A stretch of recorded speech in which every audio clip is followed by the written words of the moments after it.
Hola y bienvenidos a un capítulo más de Salud Sin Filtros. El día de hoy nos encontramos aquí en Clínica Santé y está con nosotros el doctor Roberto Delano. Hola, ¿cómo estás, Roberto? Muchísimas gracias por estar con nosotros. Hola, le estoy muy bien. Gracias a ti y a Superdoc por la invitación. Vamos a platicar un poquito. Cuéntanos de ti. Bueno, pues yo soy el doctor Roberto Delano, soy cirujano general. Después hice una especialidad en cirugía de mínima invasión. Después hice una especialidad en endoscopía y colonoscopía. Y finalmente otra que se llama motilidad gastrointestinal. O sea que sé todo sobre los intestinos. ¡Ay, wow! Súper interesante. Ok, ¿podrías platicarnos un poquito sobre qué es la gastritis y cuáles son los principales síntomas? Sí, mira, Ale, la gastritis es una enfermedad súper común. En sí es la inflamación de las capas internas del estómago. ¿Por qué sucede esto? Pues el estómago está hecho para deshacer la comida con ácidos. Pero cuando el balance entre la cantidad de ácidos y la cantidad de comida que tienes que deshacer y la calidad de la comida, entonces el estómago empieza a perder ese balance y empieza a sufrir, ¿no? Yo se lo explico a mis pacientes que estas capas te van protegiendo y cuando se te hacen más delgadas, porque se han perdido, es cuando te empieza a arder el estómago. ¿Estas capas que dices se van perdiendo con el tiempo o hay una razón específica de por qué se van perdiendo? Se van perdiendo porque se desgastan. Entonces, si tú comes muchos picantes, mucha comida muy grasosa, el estómago tiene que producir más ácido. Y entonces, pues como todo se va debilitando. Una explicación es, si tú te rascas todo el tiempo tu piel, pues a la larga se te va a hacer una úlcera. Eso es una de las cosas que pasan adentro del estómago. Ok. ¿Y qué alimentos serían como sí y qué no para ayudar a estas capas? Pues primero lo que sí es que necesitamos mucha agua, porque el estómago para protegerse secreta moco y para producir ese moco necesitas mucha agua. Entonces el paso número 1 es tomar mucha agua. ¿Para qué cosas no? Pues desafortunadamente mucho de la comida mexicana. Comer mucho chile, comer muchas grasas, comer muy abundante, alcohol y tabaco son los principales factores. Acabas de cancelarme. Totalmente acaba de cancelar todo lo que soy. Pero te tengo una buena noticia. Si tú haces un balance de una buena dieta en tu vida, entonces puedes regresar a comer tacos, puedes echarle mucha salsa a tus tacos, puedes echarte una copita de vez en cuando. Pero si lo haces todos los días y no llevas este balance, entonces tu estómago empieza a perder esta capacidad para protegerse. Ok, entonces no todo está perdido, chicos. ¿Cómo podemos diagnosticar la gastritis? No sé si hay exámenes, pruebas. El primer paso es muy sencillo. Es con tu médico repasar los síntomas que puedes llegar a tener, que a veces se pueden confundir con otras enfermedades. Por eso siempre hay que acudir con un médico para que nos confirme si los síntomas que tú sientes se aproximan mucho a la gastritis o son otra cosa. El segundo paso, el mejor examen que se puede hacer, es una endoscopía. La endoscopía es un estudio en donde mientras estás dormido, te meten una camarita por la boca, pasa todo el esófago y llega hasta el estómago.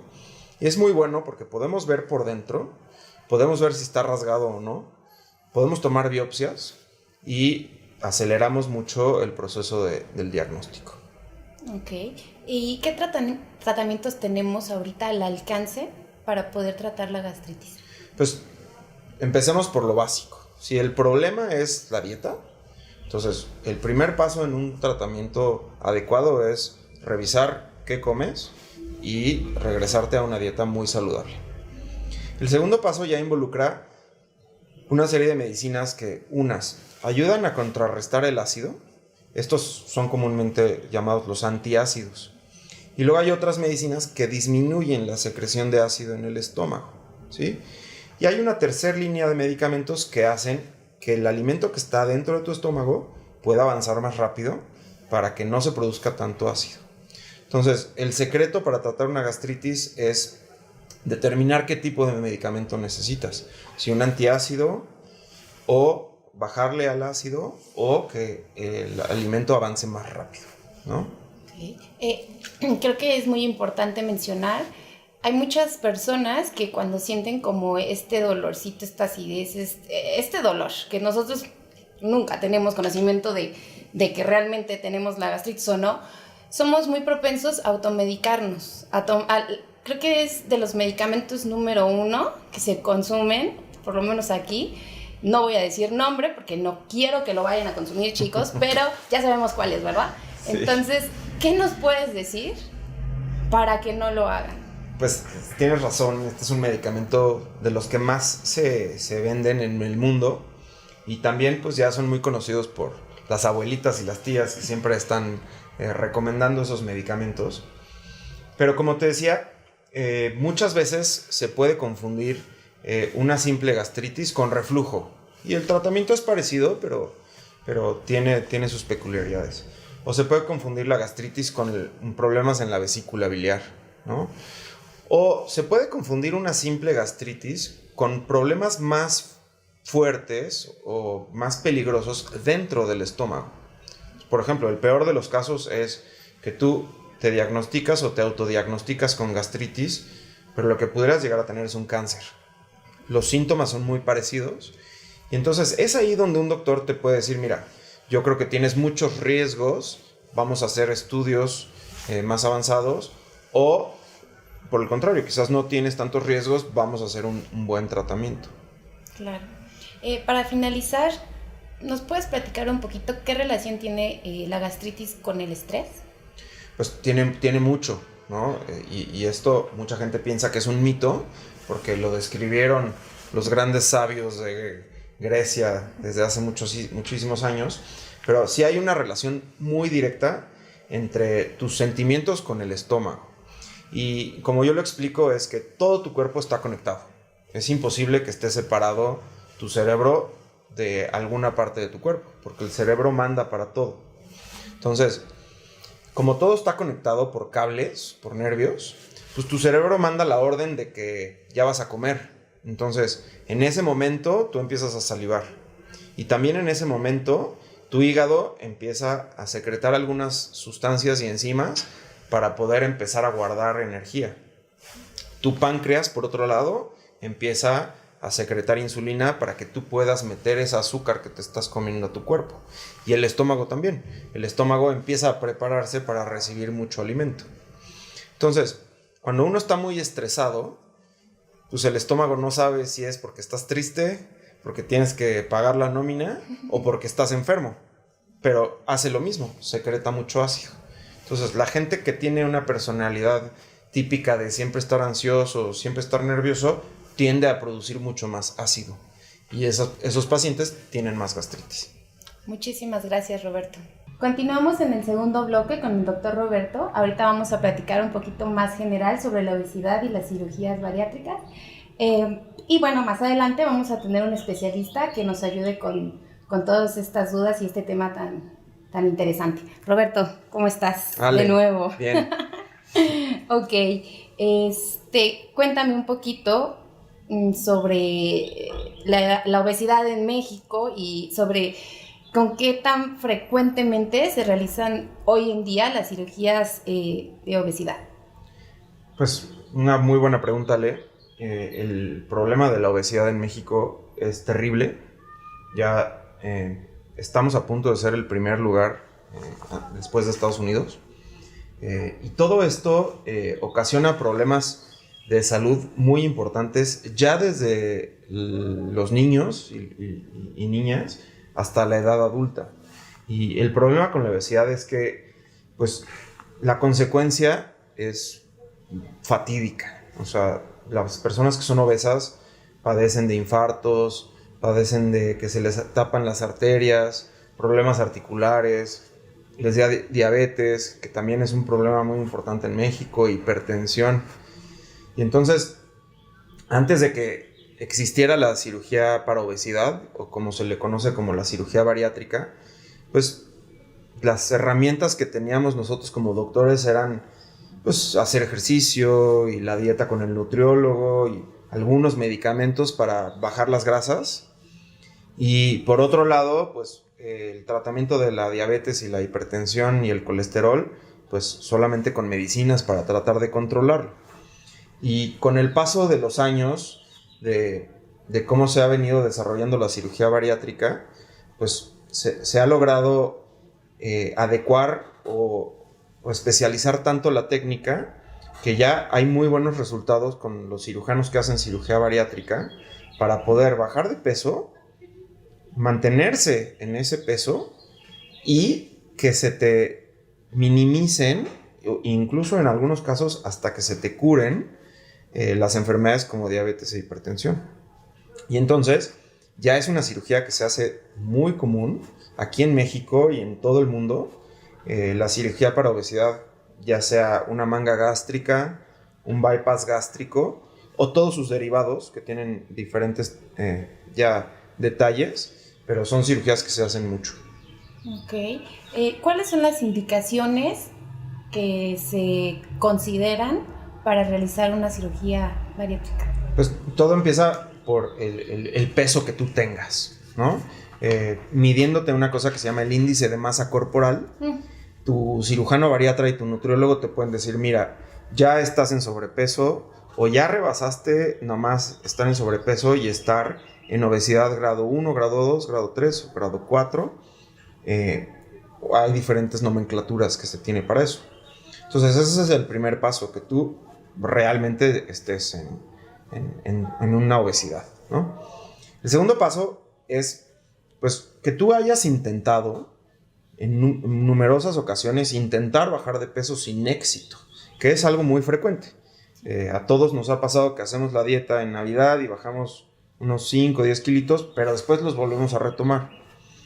Entonces, el que tú le puedas decir a tu doctor que te va a operar que ya intentaste varios métodos para bajar de peso y que has fracasado, es la siguiente indicación para que te hagan una cirugía de obesidad. Ok. Hace ratito mencionabas que había varios tipos de cirugía y ahorita pues, también mencionaste que hay varios grados de obesidad. ¿Qué determina el tipo de cirugía para atender a cada paciente? Claro, buenísima pregunta porque no es tan fácil, ¿no? O sea, llegar a concluir cuál es la cirugía que mejor te va a tocar a ti. Y entonces déjame explicarte cuál es el proceso para que tú llegues con tu cirujano bariatra para que te hagan una cirugía. No es de que tú llegas en una primera cita y escoges una cirugía y te operas al día siguiente. Todos los pacientes o los pacientes que quieren tener un muy buen resultado necesitan llevar un proceso. Entonces, el primero es estudiar tu estómago con una endoscopía para ver que no tengas problemas ahí. Uh-huh. Hacerte estudios de sangre para ver desde el inicio cómo estás y ver, ¿esté bien? Exacto, y ver si hay que corregir algo. Por ejemplo, llegan pacientes que son diabéticos y que están mal controlados, hipertensos que están mal controlados, o quizás no lo saben, pero tienen problemas de la tiroides. Entonces, una vez que te hacemos unos exámenes y que todo pinta que va bien, también tienes que pasar un proceso con una psicóloga, en donde la psicóloga te puede decir, pues, qué tan efectivo va a ser el tratamiento para ti, si tienes algún problema psicológico que hay que manejar antes de la cirugía, porque hay pacientes que lamentablemente tienen un problema psicológico importante y pues no los puedes llevar a una cirugía, porque cuando te haces una cirugía de obesidad, pues es un cambio un poco fuerte para tu estilo de vida, para cómo te alimentas. Tienes que ser disciplinado con suplementos que te tienes que tomar el resto de tu vida. Y entonces, si tú detectas a un paciente a través de la psicóloga que no va a cumplir con tus indicaciones, es mejor esperarse con la cirugía, resolver la parte psicológica y ya después ves si puede regresar a ser candidato. El tercer bloque importante para poder operarse es ir con la nutrióloga. Antes de la cirugía, pues tú como paciente tienes que saber cuál va a ser la dieta que vas a hacer al final, después de tu cirugía, qué tanto la cumples, y al final es irte educando para que tú después de tu cirugía sigas con esa disciplina de tu alimentación y no eches a perder todo el trabajo que se hizo. Entonces, ya una vez que evaluaste esas tres partes, pues puedes decidir, básicamente, para no complicarnos mucho, entre una cirugía que se llama la manga gástrica o la otra que se llama bypass gástrico. En la manga gástrica lo que se hace es que se recorta la mitad del estómago y se te queda como un tubo. Y entonces en ese tubo obviamente te cabe menos comida. Y también hay otras cosas un poquito más fisiológicas, como pues te da menos hambre porque se secretan menos hormonas y bajas de peso, ¿no? El bypass gástrico lo que hace es que te deja un estomaguito muy chiquitito y ese estomaguito lo conectan a los intestinos. Y entonces te saltas una cantidad de centímetros importante de intestino delgado en donde no vas a poder absorber la comida. Entonces, si tú y yo que no tenemos una cirugía bariátrica comemos, pues tenemos aproximadamente 3 metros de intestino para que se absorba toda esa comida. Y en el bypass gástrico, por eso se llama bypass, se saltan entre 100, 150 centímetros, hay doctores que hacen más, y entonces todo ese intestino no absorbe nada. Y al resto del intestino le da menos tiempo de absorber. Y al mismo tiempo te cabe menos en el estómago y te llenas más rápido y te da menos hambre. Eso es esencialmente de lo que se tratan ambas cirugías. Ok. ¿Y cuáles son los riesgos que conllevan estas cirugías? Pues, mira, afortunadamente con el paso del tiempo y con la especialización de los médicos bariatras, que ahora ya tienen que ser certificados y que tienen que comprobar que sí estudiaron esa especialidad, pues los riesgos se han minimizado mucho. Habiendo dicho esto, pues, por supuesto que hay riesgos, ¿no? Hay riesgos durante la cirugía, los primeros días de la cirugía y después a largo plazo. Entonces, los que son durante la cirugía y los días después de la cirugía son los que son muy obvios, como pues, que te pueda sangrar el estómago que tú cortaste, que pueda haber un absceso, porque se salió tantito contenido del estómago adentro del abdomen y eso puede producir una peritonitis. A largo plazo, pues que esta cicatrización donde cortaste el estómago no se haga perfecto y se haga una cosa que se llama una fístula, o sea, como un caminito, ya sea de saliva, de jugos gástricos, que se sale adentro de tu abdomen y a eso le llamamos una fístula. Y que pues es un problema que hay que resolver, a veces con tratamiento conservador, a veces hay que volver a operar y pues básicamente estos son los más importantes. Y a largo plazo hay uno muy, muy frecuente, que es que pues, así como tú puedes ser obeso por fuera, también eres obeso por dentro. Y cuando pierdes peso por dentro, tus intestinos se jalan. Así como se te puede colgar la piel, tus intestinos se jalan y se pueden hacer espacios adentro de tu abdomen. Entonces tus intestinos se te pueden atorar adentro. Entonces, número 1, el cirujano que te opera tiene que saber muy bien cómo cerrar esos espacios antes de que suceda este problema. Y 2, reconocerlo a tiempo para que no tengas un problema grave. Grave a futuro. Ok. ¿Y qué nos puedes contar sobre la recuperación después de las operaciones? Pues también te sorprendería saber que es bastante noble. O sea, hay pacientes que se van al día siguiente, hay pacientes que están solamente 1 o 2 días en el hospital para vigilar justamente estas complicaciones tempranas. Y luego la recuperación, pues sí tienes un poquito de dolor de la panza por donde se te hizo la cirugía. Y lo más difícil es el empezar a tolerar la cantidad de alimento que tú comes. Pero sí les sorprendería ver que los pacientes salen caminando, empiezan a hacer su rutina de ejercicio, empiezan a hacer su rutina de alimentación a los 2 días. Es súper rápida la recuperación entonces. No es tan drástica como uno pensaría. Sí, cuando describiste todo el proceso, yo me imaginé un mes en cama. Tal vez solo era yo, que quería una excusa. No, y fíjate que por el contrario, las nuevas tendencias son de que luego empieces a caminar, porque si no se te pueden hacer coágulos en las piernas, que empiezas a hacer un poco de ejercicio para que no se te guarden las flemas en el pulmón, y que te empieces a activar más rápido para que se te disminuya la inflamación del cuerpo. Ok. Roberto, cuéntame, ¿aquí en Santé has tenido alguna cirugía y que haya presentado mayor dificultad? Bueno, pues todas las cirugías son difíciles. En Santé sí hacemos cirugía de obesidad. Tenemos varios equipos que vienen a operar aquí, incluido el equipo del doctor Valenzuela, con quien vamos a hacer la cápsula más específica de cirugía bariátrica. Y afortunadamente aquí no hemos tenido nunca complicaciones graves, aunque estamos preparados para atenderlas, pero afortunadamente todos estos equipos son de cirujanos bariatras muy bien calificados para hacer este tipo de cirugías y aplican todas las medidas de seguridad que se requieren. Pero desafortunadamente en otros hospitales, como en el que yo me entrené o en donde hemos visitado, pues sí nos ha tocado ver casos muy difíciles, incluso hasta catastróficos, de cirugías bariátricas que no llegaron a buen puerto, ¿no? Te voy a poner un ejemplo. Regresando al tema de que los pacientes o las pacientes necesitan una valoración psicológica. Pues, un día nos tocó atender a una paciente que se operó y que necesitaba tomarse los suplementos. Cuando a ti te cortan el estómago, entonces ya no procesas igual las vitaminas y los minerales. Entonces necesitas tomártelos. Entonces, esta paciente estaba tan traumada de su obesidad que no quería volver a engordar.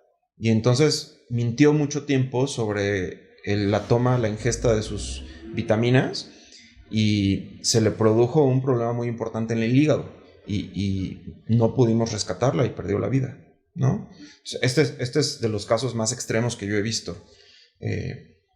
Afortunadamente, como te decía, el que tú incluyas un equipo multidisciplinario con una psicóloga, con una nutrióloga, con un cardiólogo, pues eso hace que estudiemos mucho mejor a los pacientes, que tengan mucho mejores tasas de éxito y, por otro lado, menores tasas de complicaciones, ¿no? Otros casos no tan drásticos, pero que son difíciles, es cuando el estómago se abre adentro de la panza y, como te decía, se empieza a fugar la saliva o el jugo gástrico adentro del abdomen y de alguna manera tienes que resolverlo. La forma de resolverlo es poner un drenaje para que toda esa saliva o ese líquido se salga y no siga inflamando el abdomen. Hay casos que se resuelven muy rápido y hay casos que nos toma hasta 6 meses poder resolverlos. Y que a los pacientes les vaya bien. Pues muchísimas gracias, Roberto, por habernos acompañado. No sé si quieras agregar algo. Muchas gracias a ti, muchas gracias a Superdoc por la invitación. Nosotros estamos encantados de ser sus colaboradores y socios en el tratamiento de los pacientes. Nos encanta mucho hacer medicina preventiva y que estas cápsulas sirvan para que la gente se eduque más sobre la medicina. Y ayúdennos a todos nosotros a que llegue a más gente compartiéndonos. Y bueno, no olviden de vernos en el siguiente episodio de Salud Sin Filtros. Este fue un podcast presentado por Superdoc, tu doc de bolsillo.